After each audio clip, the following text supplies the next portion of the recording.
सबसे पहले बड़ी खबर के साथ, और बड़ी खबर आपको बता दें जहां उत्तराखंड के चमोली में बादल फटा है। चमोली के नंदानगर में भारी नुकसान की आशंका।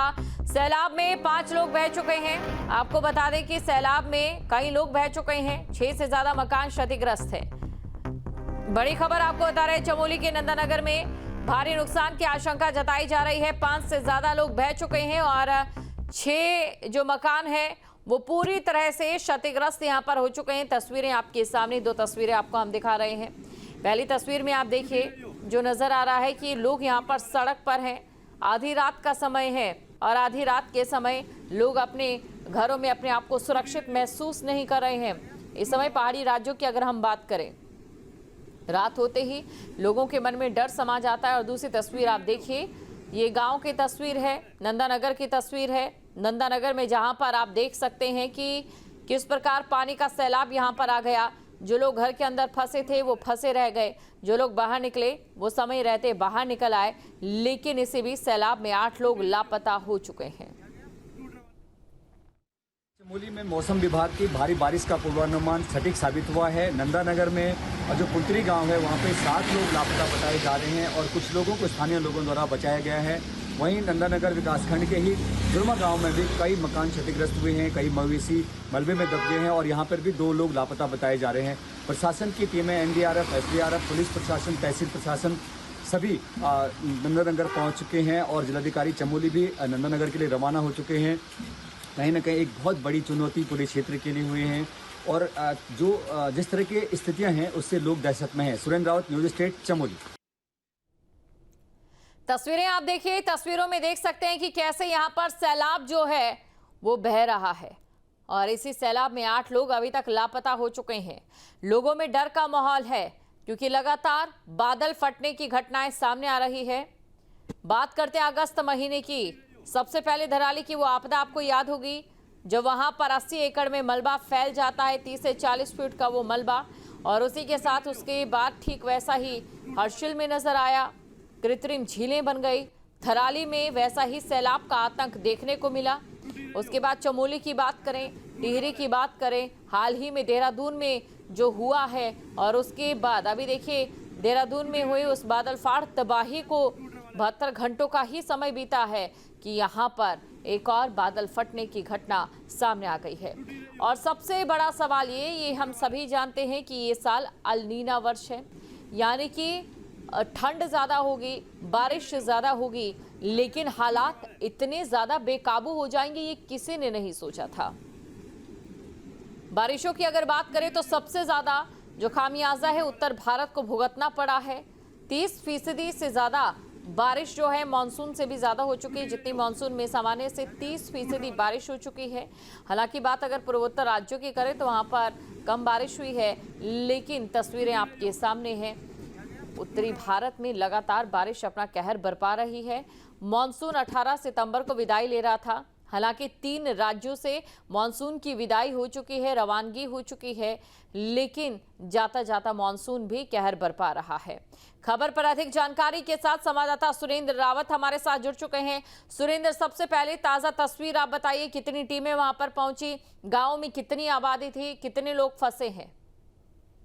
बिल्कुल, जो देर रात की घटना है, नंदानगर तहसील के जो कुंतरी और दुर्मा गांव में बादल फटने से एक बड़ा नुकसान हुआ है और अभी तक की जानकारी के अनुसार जो कुंतरी गांव है वहां पे 7 लोग लापता बताए जा रहे हैं और दुर्मा गांव में 2 लोग लापता बताए जा रहे हैं। जिलाधिकारी चमोली मौके के लिए रवाना हो गए हैं। SDRF, NDRF, DDRF और तहसील प्रशासन की जो टीमें हैं, जितने संसाधन हैं, पूरे आपदाग्रस्त जो क्षेत्र हैं वहां पर राहत कार्य के लिए रवाना हो गई हैं। जो स्थानीय लोगों का जो सबसे बड़ी भूमिका रही है वो, क्योंकि 1:30 बजे रात की ये घटना थी और स्थानीय लोग वहां पे पहुंचे थे। जो फंसे हुए लोग थे उन्हें सुरक्षित निकालने की कोशिश की गई और पूरी तरह से अगर जनपद चमोली के नंदानगर की अगर बात करें तो बहुत भयावह स्थिति इस समय बनी हुई है। बहुत बड़ा नुकसान पूरे क्षेत्र को हुआ है और इससे मैं शासन की तरफ से भी मुख्यमंत्री पुष्कर सिंह धामी द्वारा भी स्थानीय लोगों से बात करी गई थी और हेलीकॉप्टर की भी वहाँ पे व्यवस्था करी जा रही है, क्योंकि जो लोग घायल हुए हैं उसमें काफी चोटिल हैं और एक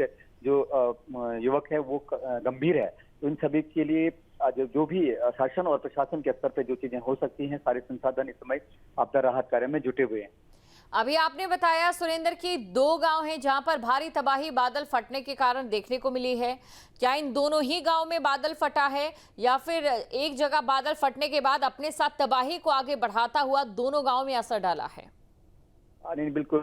जिस तरह से जो 2 गांव हैं ये अलग अलग दूरी पे हैं, लगभग 8 से 10 किलोमीटर की दूरी पे ये अलग अलग गांव हैं और अलग अलग गांवों में ही बादल फटने की घटना सामने आई है। और दोनों ही जगह पे दर्जनों जो मकान हैं, आवासीय जो घर हैं, वो पूरी तरह से जमींदोज हो गए हैं। कई मवेशी इस मलबे की चपेट में आ गए हैं, कई दुकानें, कई वाहन इस तरह से आए हैं। लेकिन जो जनहानि हुई है वो लगभग 7 लोग लापता कुंतरी गांव में और 2 लोग जो लापता हैं वो धुरमा गांव में बताए जा रहे हैं। और कुंतरी गांव की अगर बात करें तो यहाँ पे 5 से 7 लोग चोटिल और एक गंभीर घायल भी बताया जा रहा है, जिसके लिए प्राथमिक चिकित्सा के लिए जो नंदानगर अस्पताल है वहाँ की टीम गई है और हेली की भी यहाँ पे व्यवस्था की जा रही है कि ताकि उन्हें जल्दी से जल्दी उपचार मिल सके। बिल्कुल, तो आपने ये जानकारी दी है कि 2 गांव में बादल फटे हैं और दोनों ही गांव में भारी नुकसान हुआ है। एक गांव से 8 और बाकी गांव से 2 लोग लापता हुए हैं। इसके अलावा किसी की मौत की पुष्टि भी अभी तक हुई है? क्योंकि अभी तक कोई भी शव बरामद नहीं हुआ है तो इसलिए मौत की पुष्टि प्रशासन की ओर से नहीं की गई है। और जितने बड़ी मात्रा में जो मलबा हुए, नीचे कई घर मलबे की चपेट में आए थे, इस दौरान जो 7 लोग लापता हुए, अभी उनकी जो खोजबीन जारी है। और जो दुर्मा वाले जो 2 लोग लापते थे उनको भी खोजने का कार्य जारी है। तो अभी इस तरह से प्रशासन की ओर से मौत का जो डिक्लेयर वो अभी हुआ नहीं है। तो जब तक इस तरह की बात नहीं आती तब तक किसी की मौत की पुष्टि नहीं की जा सकती है। और प्रशासन का कहना है कि अभी लापता हैं और सभी को खोजने की जो प्रक्रिया है वो जारी है। बिल्कुल, यहाँ खोजबीन की प्रक्रिया जारी है। और इसी के साथ देखिए ये भी आपसे समझना चाहेंगे सुरेंद्र, जो लोग वहां पर असुरक्षित थे, जिनका रेस्क्यू किया गया है, उन्हें कहाँ रखा गया है? क्योंकि जो लोग घायल हैं और जो सुरक्षित थे उन लोग अलग अलग अब जगह पे सुरक्षित स्थानों पे गए हैं। और जो घायल हैं उन्हें अस्पताल, जो घाट अस्पताल है नंदानगर, वहाँ पे भेजा गया है। और जो गंभीर हैं उन्हें दिल्ली से देहरादून या जो सेंटर हैं वहाँ पे भेजना, हायर सेंटर भेजने की के लिए भी प्रक्रिया जारी। हालांकि मौसम जिस तरह का है उसमें कहीं न कहीं हर जगह पे चुनौती खड़ी कर रहा है। जगह जगह पे सड़कें बंद हैं। जो राहत की जो टीम है राजौ, वो टीम वहाँ पे पहुंचने के लिए बहुत सारी चुनौतियों का सामना करना पड़ रहा है। जिला प्रशासन की ओर से कई जेसीबी मशीनें यहाँ पे सड़क खोलने में लगाई गई हैं। लगातार जिलाधिकारी चमोली संदीप तिवारी इस पूरे जो इसमें राहत और बचाव कार्य में। जी बिल्कुल, शुक्रिया सुरेंद्र तमाम जानकारी को दर्शकों तक पहुंचाने के लिए। तस्वीरें लगातार हम दर्शकों को दिखा रहे हैं और जैसा कि हमारे संवाददाता की ओर से जानकारी दी, एक जगह नहीं बल्कि 2 जगह बादल फटा है। 2 गांव में बादल फटा, एक जगह से 8 और बाकी जगह से 2 लोग लापता हुए हैं। यानी कि कुल अभी तक इस बादल फाट तबाही में 10 लोग आज लापता हो चुके हैं। जहां भक्ति है हर शब्द में, कथाओं में छुपे हैं दिव्य रहस्य और ज्योतिष देता है जीवन को दिशा। धर्म से जुड़ी हर बातों को जानने के लिए हमारे चैनल स्तुति को सब्सक्राइब करें। चैनल पर जाने के लिए इस लिंक पर क्लिक करें।